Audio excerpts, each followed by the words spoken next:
Welcome to Civics and Coffee. My name is Alicia, and I am a self-professed history nerd. Each week, I'm going to chat about a topic on U.S. history and give you both the highlights and occasionally break down some of the complexities in history and share stories you may not remember learning in high school, all in the time it takes to enjoy a cup of coffee.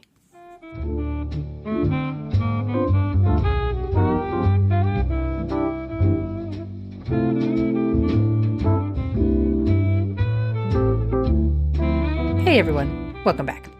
A few weeks ago, I had the opportunity to speak with Dr. Laurence Jurdem about his latest book, The Rough Rider and the Professor. He is currently an adjunct professor at Fairfield University and Fordham College's Lincoln Center campus. He has written extensively about American politics, including pieces for the New York Times, Washington Post, and San Francisco Chronicle. We sat down to discuss his latest book over Zoom, and I think you will find the conversation illuminating. Of course, my standard audio quality warning is inserted here. Thanks, peeps. Enjoy. Hey, everyone. With me today is Dr. Laurence Jurdem. He is a historian, professor, and writer of politics. His most recent book is The Rough Rider and the Professor, Theodore Roosevelt, Henry Cabot Lodge, and the Friendship That Changed American History. As the title suggests, Dr. Jurdem analyzes the lives, careers, and friendship between two political heavy hitters, Teddy Roosevelt and Henry Cabot Lodge. And it will be the subject of our conversation today. Welcome, Dr. Jurdem. Alicia, thanks so much for having me on. It's wonderful to speak with you. Thank you. So let's dive right into it. What prompted you to write about the friendship of Theodore Roosevelt and Henry Cabot Lodge? Well, I see myself, I am a historian and I've got a PhD, but I primarily see myself as a storyteller, and I always wanted to write a commercial book with exciting characters and great drama, and it would allow me the opportunity for many people to enjoy history just as I do, because I know there are a lot of readers out there and people who love reading about presidents, and I grew up as a child, someone who always loved and found the American presidency fascinating. And when I was thinking about this book, I was looking at different individuals, and I found myself thinking, gee, who is Theodore Roosevelt's best friend? Because I love the friendships among men, the camaraderie among men. It's just something I always enjoy reading about. And I found that it was Henry Cabot Lodge. And as I went through, all the books that have been written about Roosevelt, Lodge is there. But he isn't really there. He's sort of on the outskirts, on the periphery. And it wasn't until I was going through Edmund Morris's book, the first volume, The Rise of Theodore Roosevelt, and I found an odd source in the back of his book where he talked about a book written in 1944 called The President Makers. And the author of that made the argument that Henry Cabot Lodge was responsible for moving Theodore Roosevelt's career far more rapidly than Roosevelt might have been able to move it himself. And I thought, that is just fascinating. Why hasn't anything else been written about this? And that's how the project came to be. Wow. And so what do people misunderstand about these two men as individuals and as political allies? Well, I think the biggest, because so little has been written about Senator Lodge, the last the best and only biography that's been written on him was written in 1953. So, and then there was a very, very good book on Lodge's foreign policy views in 1980. But since then, there's really not been anything. And Lodge is viewed as I don't know if you were, when you were taught about the League of Nations in high school, like we were all taught that Henry Cabot Lodge was this isolationist who was responsible for killing Woodrow Wilson and destroying the League of Nations. And Lodge was definitely a tactician, a very stern figure, but he also was someone who had a lot of love for a lot of different people, including, most importantly, Theodore Roosevelt. And he was not an isolationist per se, but he was someone who loved the United States and really did take this America First attitude where he believed the U.S. should be leading on every level and in every possible way. And that is what, and then that sort of colored his view in terms of the League of Nations. And we could talk more about that if you like. Theodore Roosevelt was very much a progressive, very much contrary to Lodge's hardcore Republican conservatism, but Both men had a lot in common. They both loved history. They both loved horseback riding. They both loved rural environments and rustic environments. They loved adventure. They had a lot of fun. They were big readers. They loved gossip, and they just had a lot of fun together. And Lodge, who was 7 years older, for some reason early on believed Roosevelt had a rendezvous with destiny and believed that he was destined for great things. And you open the book by stating that the friendship between Roosevelt and Lodge would be responsible for changing the course of history. So, in what ways did their relationship impact the trajectory of the nation? Well, I think it was a couple of ways. I mean, as I said, Theodore Roosevelt was an enormously talented individual. I mean, he was a great intellect. He had an audiographic memory, a photographic memory, read 3 books a day, could tell you what act of a particular play and recite a verse from it, 10 years after he saw it. He was enormously curious. He was enormously energetic. But for all of that energy and for all that vitality, it just takes more than an individual to get to the top of the political pyramid. And that's where Henry Cabot Lodge came in. Roosevelt, I fully believe, would have been president. I don't think he would have been happy in any other job but being president. But Lodge got him there. I mean, it was with Lodge's aid, social network, great strategy that got Roosevelt to the White House in a little less than 18 years. I imagine that if it wasn't for Lodge, it would have taken Roosevelt much more time. So that's one way that changed history. Roosevelt rose to the top far quicker than he might have ordinarily. And the other thing I think has to do with both men's view of American exceptionalism, the belief that the United States needed to expand abroad. Both men were placed in really key positions to engineer the Spanish-American War and the euphoria that came with that, and the incredible idea of expanding America into the Pacific, which would enhance the nation's economy by trade, enhancing it internationally in terms of reputation. And so both men very much believed in the greatness of the United States and were determined to achieve that. And you cover the careers of both men, and you write that Lodge understood Roosevelt and his desire to remain relevant more than perhaps anyone else. Why do you think Lodge understood Roosevelt so well? Well, I think they were both very similar men. I think both men grew up in an affluent environment. Both men could have easily, following their graduation, each graduating from Harvard, both very easily, each could have simply, gone off to sort of an anonymous kind of way of life, lawyers or historians or a banker, and lived very well and lived sort of a very comfortable life. Neither man really wanted to do that. Both Lodge and Roosevelt believed in this noblesse oblige philosophy, where much is given and much is expected.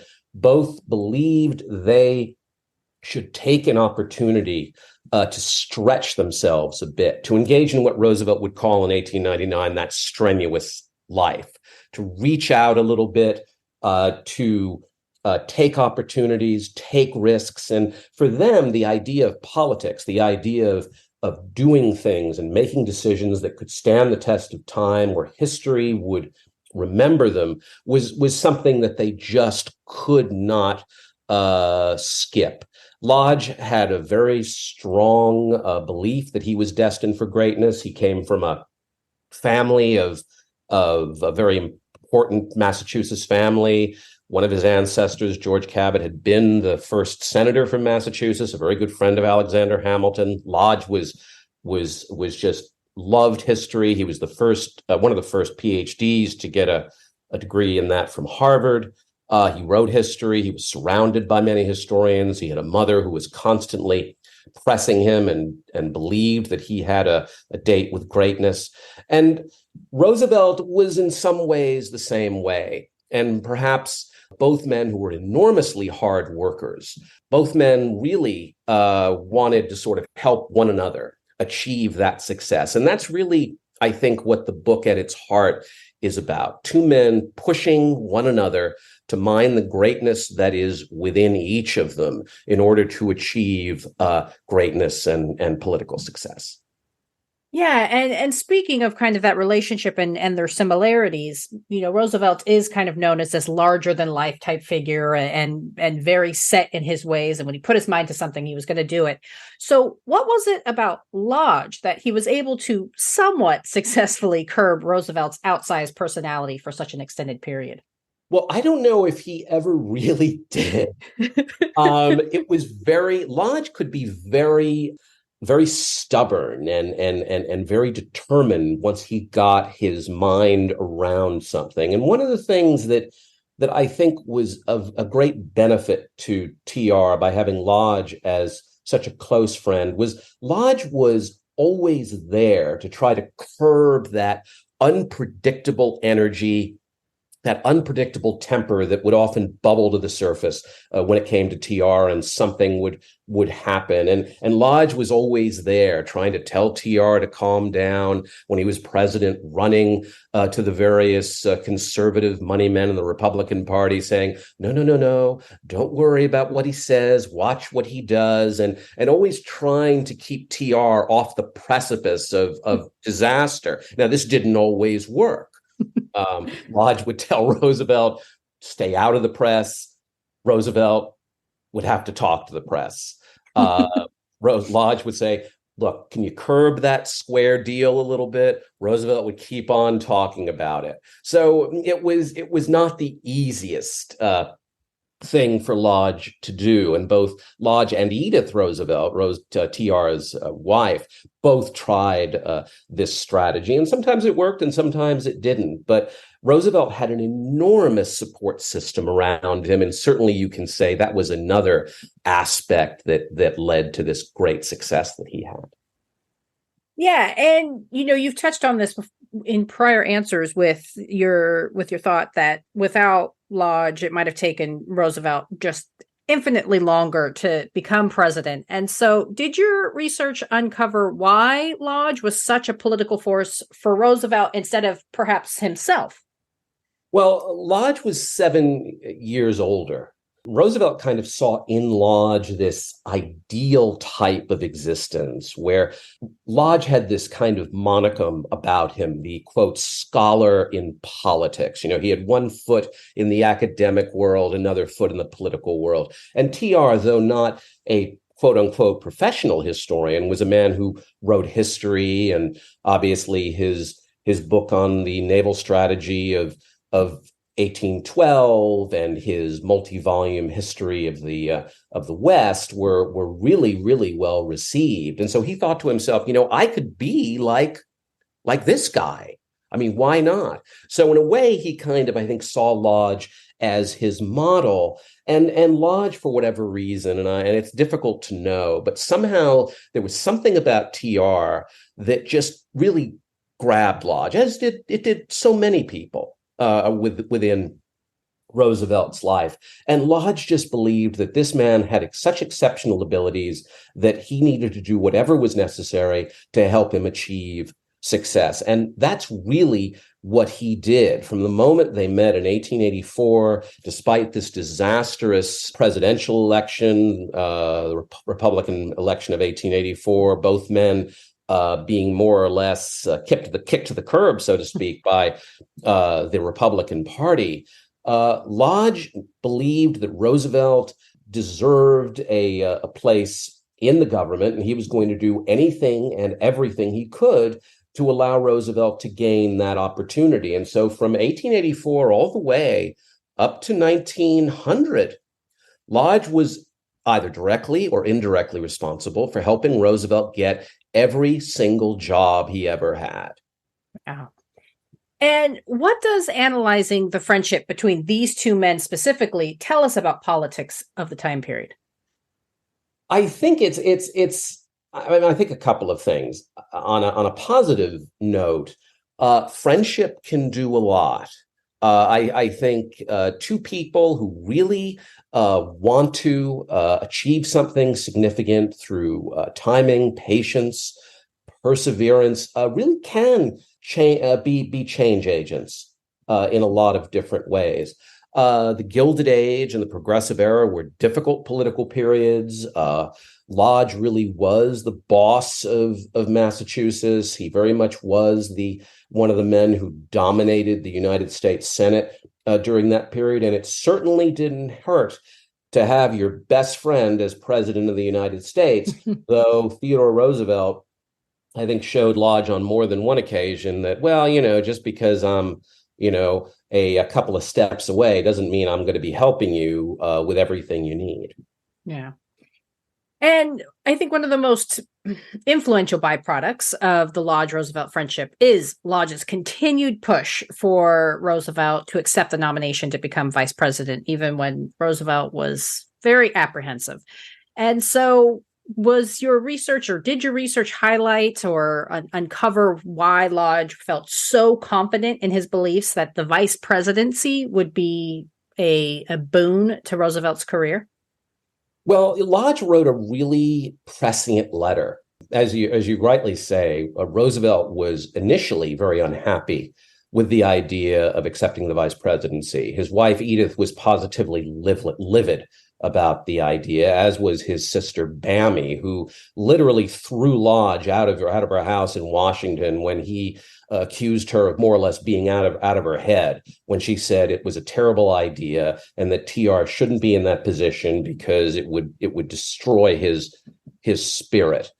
Lodge believed, he wrote Roosevelt in 1900 when Roosevelt was uncertain about whether he had made the right choice. Lodge literally wrote and said, "No one can tell what's going to happen in 4 years' time."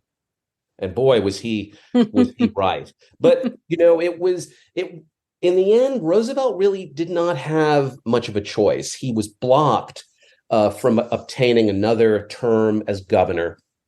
He had really alienated the New York Republicans and Thomas Platt, the easy boss of New York, most importantly, that Platt wanted to get rid of him and was very, very happy to kick him off to Washington, and what both Platt and people like President McKinley and others hoped would be, kind of a permanent exile for Roosevelt, though in a gilded cage nonetheless. But then, of course, everything changes. And I guess Roosevelt was certainly glad he became president, but obviously, as he communicated to Lodge, it was not the way he would have liked to have seen it happen. Yeah. And so shifting into when Roosevelt was president, how did the relationship between the two evolve after he did ascend to the highest office in the land? It was very different. And it's very interesting because throughout that first half, really from 1884 up to, let's say, 1899 or even 1900, Roosevelt would write Lodge constantly asking for one favor after the next. Do you know if there's some skirmish on the border of Mexico? Do you think you can get me a regiment? Could you get me in to meet with this person if there's this opportunity? Can you talk to President Harrison, because I feel like I'm not being heard as much as I would like? What do you think of this idea? What do you think of that idea? I desperately need to see you to discuss this matter or that. After he becomes president, both men are still quite friendly. Roosevelt loves seeing Lodge as well as his wife Nanny for dinner. He goes riding with the senator in Rock Creek Park. Both men were very, very active horsemen.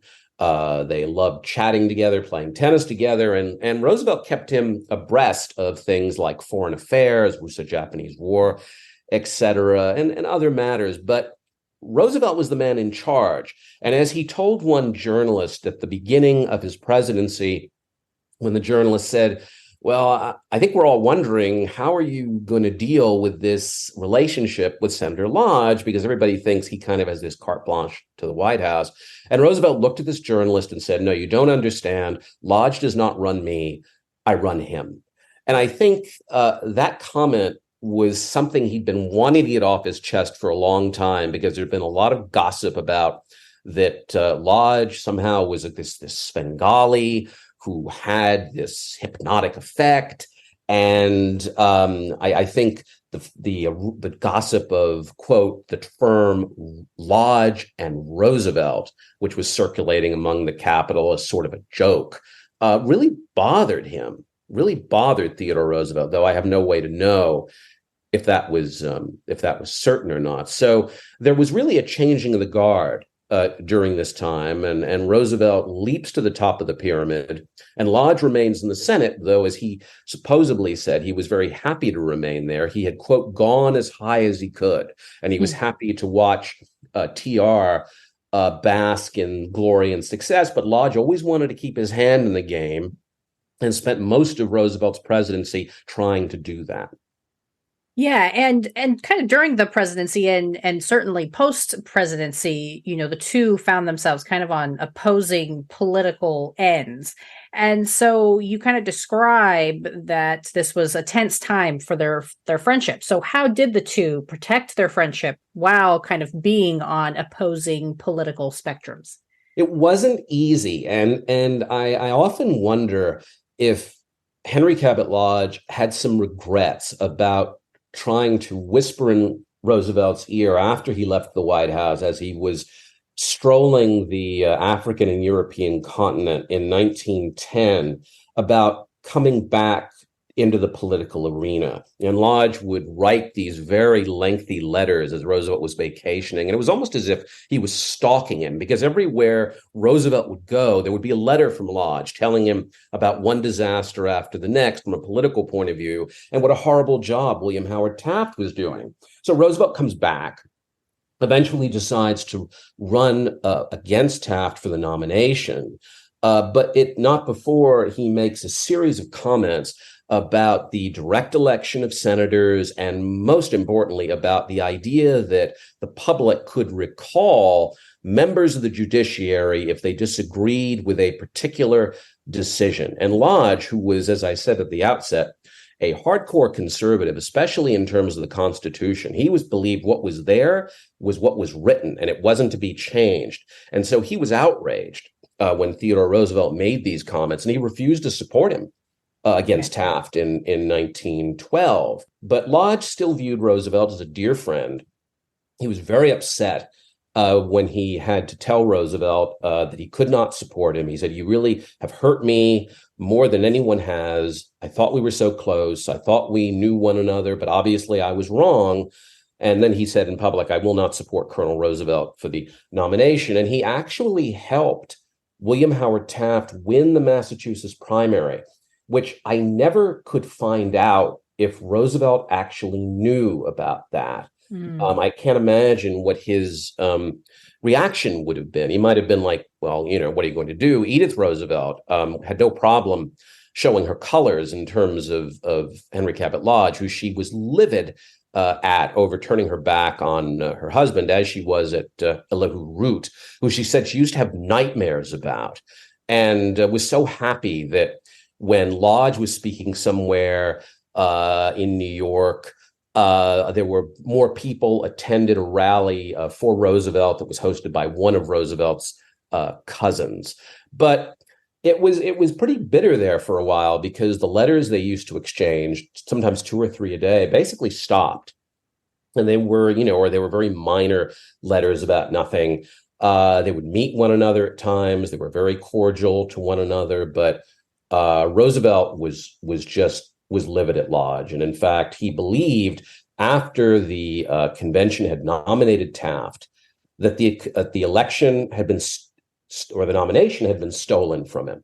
And he went around the country and subsequently went to Massachusetts and literally accused Lodge, though not by name, of being responsible for stealing the nomination. And so eventually they do come back together over their mutual hatred of Woodrow Wilson, and after Theodore Roosevelt gets shot in 1912. Lodge writes him these very heartfelt telegrams, and they're soon back together again. Yeah. And you touched on it, but I'm hoping you'll be willing to expand. Just how did Woodrow Wilson impact the relationship between Roosevelt and Lodge? Well, both Roosevelt and Lodge hated Woodrow Wilson. Henry Cabot Lodge despised despised him. I think he thought he was intellectually dishonest. And Lodge, for all of his kind of hardcore, hard scrabble political tactics, had a lot of integrity and believed virtue was the coin of the realm. And he really disliked the fact that when Woodrow Wilson had been governor of New Jersey and had been running for president, had started running for president, he had been very conservative. In fact, he had been critical of some of the decisions that Roosevelt had made. And then when he fully is nominated, and then once he accedes to the presidency, he seems to be, all the way over on the Democratic side, where he's making nice with labor and all of these other interest groups within the Democratic Party. And it just drove Lodge crazy. And then the other thing had to do with, obviously, the First World War. The fact that Roosevelt and Lodge thought Wilson was a weak and frightened man because of his inability to realize that the nation needed to be rearmed, and other ideas that both Roosevelt and Lodge found absolutely horrific, and they were going to do everything they could to make life as difficult for him as possible. Yeah. And so, stepping back, what do you hope people take away from your analysis of these two men?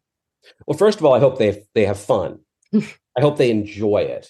And I really hope they enjoy the story and the drama and the wonderful characters who I felt so fortunate to write about in this book. People like Samuels, people like Nanny Lodge, people like Henry Adams, people like Elizabeth Cameron, all of these incredible figures who you really might seem to be almost like out of a movie. And the other thing I would like them to get out of it is that, even in this divisive age that we live in, and I think Roosevelt and Lodge really proved it to one another, that even if you disagree with one another, sometimes violently, about politics, you don't let it spoil a friendship.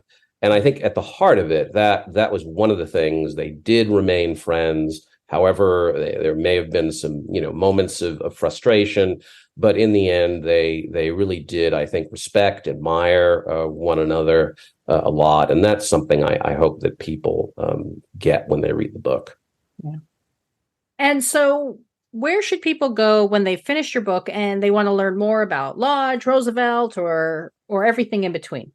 Well, I think there are some great books on Theodore Roosevelt. As I said, I think the Edmund Morris books are wonderful. Henry Cabot Lodge was a wonderful biography by a gentleman, Columbia historian named John Garrity, which there's no way I could have written this book without it. There's a wonderful book about John Hay called All the Great Triumphs, which I think would really give people a great sense of the events and the personalities in the Gilded Age. If you want to feel like you're sitting at a dinner party in the Gilded Age, I would recommend reading any of the letters of Henry Adams. They're all available. Some of them are online. If you want to know more about Adams and some of the others, Patricia O'Toole wrote a wonderful book called The Five of Hearts, which is a terrific book. She also wrote a wonderful book called After the Trumpet Fades, which is about Theodore Roosevelt after he leaves the White House. H.W. Brands wrote an enormous but very readable book called Theodore Roosevelt, the Last Romantic. There are a lot of terrific. William Harbaugh wrote an early volume in the 60s called Power and Responsibility, The Life of Theodore Roosevelt. I think it's a great opening a great opening sort of book if someone wants to kind of dip their toe into Roosevelt scholarship. Sadly, there really just has not been that much on Lodge. And that's one of the reasons I think people may have found, or publishers or others may have found my book appealing, because he was a significant figure and nobody remembers who he is. Yeah. So I think at least those are a few sources that one can. And of course, I would recommend everybody go out to Sagamore Hill out in Oyster Bay, which is where Roosevelt's home is. It's been renovated. It's absolutely beautiful. The Theodore Roosevelt Association and the Friends of Sagamore Hill have done a wonderful job. And I encourage people to visit that whenever they can. And where can people find you and more of your work? Well, I have a website, and you can go to www.laurence.jurdem, Jurdem, Lawrence with a U.com. I'm also on Twitter at L Jurdem, and that's probably about it.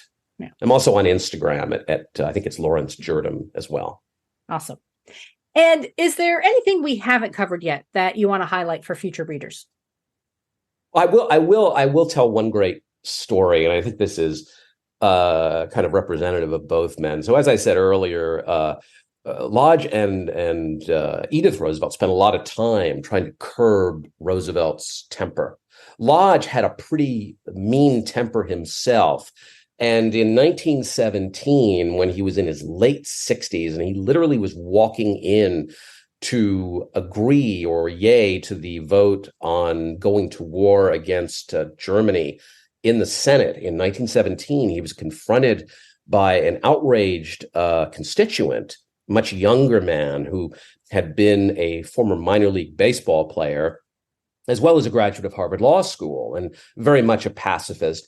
And he went over to Lodge, yelled at him, poked his finger in his chest, and called him a coward for allowing Wilson to get away with going to war against the Germans. And Lodge, who really believed that character was everything, and he would not allow that slander to occur, regardless of how old he was. And without even a hesitation, Lodge reared back, and he was always a very fit man, reared back and punched this guy right in the face.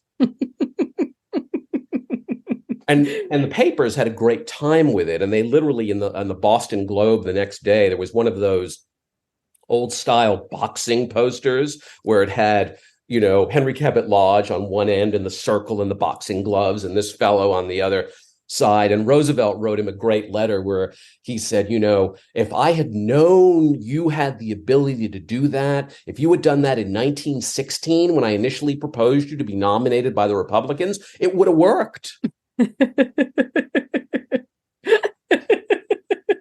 Lodge also loved to go skinny dipping too. It was perhaps the only time that he was ever fully transparent. And there is a lovely picture in the book, which I think you probably have seen, which I'll leave the imagination to your readers, but I encourage them to look at that. Yes. All right. Well, to all my listeners out there, be sure to pick yourself up a copy of The Rough Rider and the Professor. It is an engaging, thoughtful look at two of the most important politicians of the early 20th century, and is a must-read for anyone with an interest in politics, presidential campaigns, or the Gilded Age and Progressive Era. Thank you again, Dr. Jurdem. Thanks, Alicia. It's lovely to see you, and thank you so much for taking the time. Of course. Thank you. And there you have it. My sincerest thanks again goes to Dr. Jurdem for spending his time with me.